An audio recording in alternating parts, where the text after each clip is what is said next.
Hello good morning students, Rajiv Gurukul में आप लोग का स्वागत है। स्टूडेंट्स, आज डिजिटल इलेक्ट्रॉनिक्स में आपका टॉपिक है स्टूडेंट डिकोडर। और डिकोडर आपको स्टूडेंट बताएंगे तो डिकोडर का क्या डिफिनेशन है, डिकोडर का क्या एप्लीकेशन है, डिकोडर का क्या ब्लॉक डायग्राम है, डिकोडर का क्या ट्रूथ टेबल है स्टूडेंट, और डिकोडर का क्या सर्किट डायग्राम है। सभी को एक एक करके हम लोग स्टूडेंट क्या करेंगे, डिस्कशन करेंगे। तो आप अपना नोट कॉपी निकालो स्टूडेंट, नोट्स करना शुरू करो, एकदम डिकोडर आज कंप्लीट कर देंगे इसी वीडियो में।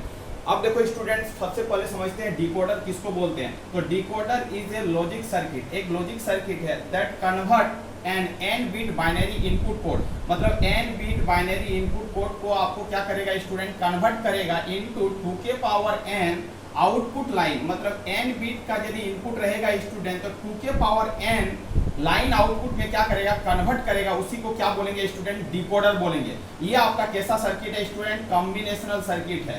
ये आपका कैसा सर्किट है, कॉम्बिनेशनल सर्किट है। सीधी भाषा में समझना है कि यदि डिकोडर में यदि n इनपुट रहे तो आपका आउटपुट क्या होगा स्टूडेंट, 2 के पावर n होगा। यदि आपका इनपुट 3 बिट का रहे तो आउटपुट क्या होगा, 2 के पावर 3 मतलब 8 होगा। मतलब 3:8 का क्या होगा, डिकोडर होगा। यही आपका डिफिनेशन पूछ रहा है स्टूडेंट, बोल रहा है। अब देखो student, in A decoder that number of output line is greater than the number of input line. मतलब आउटपुट लाइन क्या होगा, ग्रेटर होगा इनपुट लाइन से। उसी को हम लोग स्टूडेंट क्या बोलेंगे, हम लोग डिकोडर बोलेंगे। ये भी आपका क्या है, डिकोडर का स्टेटमेंट है। अब देखो स्टूडेंट, बेसिकली आपसे पूछेगा कि what is the application of the decoder. तो डिकोडर का आपका एप्लीकेशन पूछेगा तो आपको बोलना है डिजिटल डिस्प्ले में हम लोग क्या करते हैं, डिजिटल डिकोडर का यूज करते हैं। डिजिटल टू एनालॉग कन्वर्टर में भी क्या करते हैं स्टूडेंट, हम लोग डिकोडर का यूज करते हैं। और स्टूडेंट आपका मेमोरी एड्रेसिंग में भी हम लोग क्या करते हैं स्टूडेंट, डिकोडर का यूज करते हैं। तो आपसे एग्जाम में यदि पूछे कि what is the application of the decoder तो आपको आंसर देना है digital display, digital to analogue converter and memory addressing में हम लोग क्या करते हैं स्टूडेंट, डिकोडर का यूज करते हैं। एक एग्जांपल लेते हैं स्टूडेंट, एग्जांपल लेके समझाएंगे तो आपको बेहतरीन ढंग से समझ में आएगा। 3 to 8 डिकोडर मतलब 3 गो इनपुट लाइन है स्टूडेंट और 8 जो है आपका आउटपुट लाइन है। ये आपका क्या है, डिकोडर है। ठीक है, तो आप देखो चीजों को समझो। यदि 3 इनपुट रहेगा स्टूडेंट तो आउटपुट क्या रहेगा, 2 के पावर 3 मतलब 8 होगा। यदि आपका इनपुट 4 रहता तो आउटपुट क्या होता, 2 के पावर 4 मतलब क्या होता, 16 होता है। यदि आपका यहाँ पर स्टूडेंट 4 रहता तो आउटपुट क्या होता, 16 होता।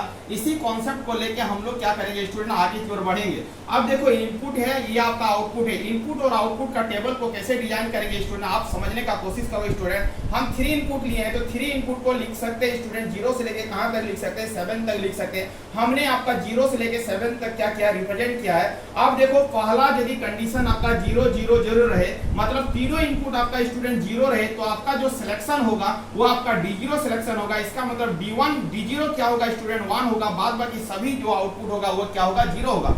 नेक्स्ट केस में स्टूडेंट जब 0 0 1 रहे तब आपका क्या होगा, D1 को आउटपुट शो करेगा। मतलब D1 1 होगा, बाद बाकी सभी क्या होगा स्टूडेंट, 0 होगा। जब आपका 0 1 0 रहे स्टूडेंट तब आपका D2 आउटपुट होगा, D2 में 1 होगा, बाद बाकी सभी क्या होगा, 0 होगा। जब स्टूडेंट 0 1 1 रहे तब आपका क्या होगा स्टूडेंट, तब आपका 1 होगा, D3 बाद बाकी सभी क्या होगा, 0 होगा। जब स्टूडेंट 1 0 0 रहे तो D4 आपका 1 होगा, बाद बाकी सभी क्या होगा, 0 होगा। जब स्टूडेंट 1 0 1 रहे तब आपका D5 1 होगा, बाद बाकी सभी क्या होगा, 0 होगा। जब स्टूडेंट 1 1 0 रहे तब आपका क्या होगा, D6 आपका आउटपुट होगा, बाद बाकी सभी 0 होगा। जब स्टूडेंट 1 1 1 रहे तब आपका क्या होगा, D7 आपका 1 होगा, बाद बाकी सभी 0 होगा। ये टेबल डिजाइन करना बहुत ही इजी है स्टूडेंट, आप एक बार समझ जाओगे तो आप 3:8 का हम बता रहे हैं, अपने से आप डिजाइन कर लोगे 4:16 डिकोडर का। बट आपको समझना है कि हम प्रोसेस कैसे अप्लाई कर रहे हैं। ये आपका इनपुट और आउटपुट का क्या है स्टूडेंट, टेबल है। अब देखते हैं स्टूडेंट, ये आपका क्या है, ये समझने का कोशिश करो। ये डिकोडर का क्या ब्लॉक डायग्राम है।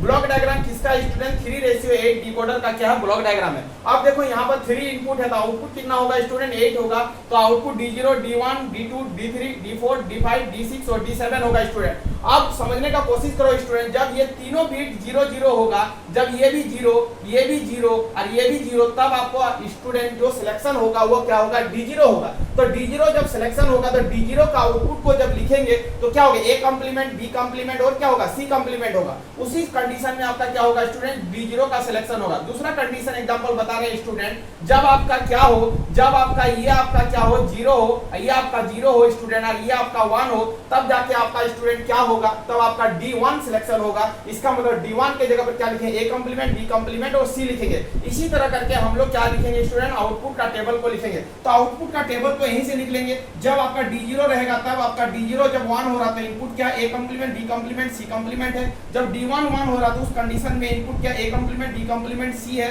जब D2 का आउटपुट लिखना है तो स्टूडेंट क्या लिखेंगे, A कंप्लीमेंट, B और C कंप्लीमेंट लिखेंगे।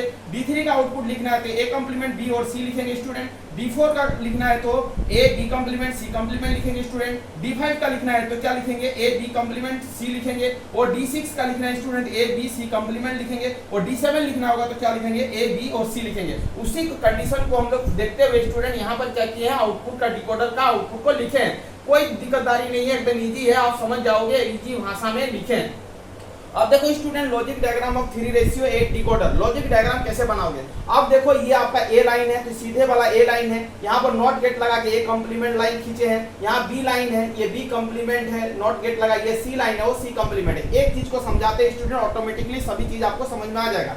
अब देखो D0 क्या है, A complement, B complement, C complement है। तो देखो यहाँ से A कंप्लीमेंट लाइन से लिए हैं इनपुट, यहाँ पर B कंप्लीमेंट लाइन से लिए हैं, C कंप्लीमेंट लाइन से लिए हैं। आपस में तीनों का मल्टीप्लिकेशन है तो एंड गेट का यूज किए हैं और आपका इससे शो कर दिए हैं तो D0 आपको निकल गया। सिमिलर स्टाइल में D1 को उसी तरह लेंगे स्टूडेंट, A कंप्लीमेंट है, B कंप्लीमेंट है और आपका सीधा C लाइन है, उसको एंड गेट से पास करेंगे, D1 मिल जाएगा। सिमिलर स्टाइल में D2 मिलेगा स्टूडेंट, D3 मिलेगा, D4 मिलेगा, D5, D6 और D7 मिलेगा। D7 क्या है, देखो A B C है तो यहाँ से A लेंगे, A लाइन से कनेक्टेड करेंगे, B लाइन से कनेक्टेड करेंगे, C लाइन से कनेक्टेड करेंगे, एंड गेट का यूज करेंगे और आपको आउटपुट शो करेंगे। इसका मतलब स्टूडेंट ये आपका D0 का आउटपुट है, ये आपका D1, ये आपका D2, ये आपका D3, ये आपका D4, ये आपका D5, ये आपका D6 और ये आपका क्या है D7 है। इसका मतलब स्टूडेंट आपका एग्जाम में पूछेगा कि what is the decoder. Decoder का आपका शॉर्ट नोट लिखने के लिए बोलेगा स्टूडेंट, तो आपको यहाँ से स्टार्टिंग करना है स्टूडेंट, यहाँ से स्टार्टिंग करते हैं यहाँ पर एंड करना है, तब एक भी मार्क्स आपका डिडक्शन नहीं होगा।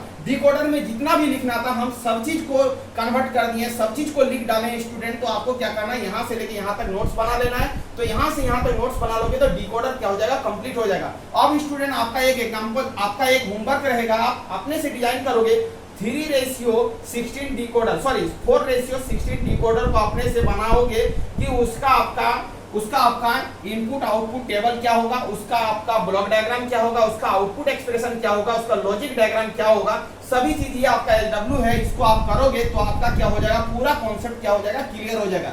तो आपका स्टूडेंट ये डिकोडर आपका क्या होता है, एंड होता है। यदि स्टूडेंट कोई चैनल में नया है तो चैनल को क्या करना है, सब्सक्राइब कर लेना है। यहीं पर हम अपने वीडियो को एंड करते हैं। वंदे मातरम स्टूडेंट।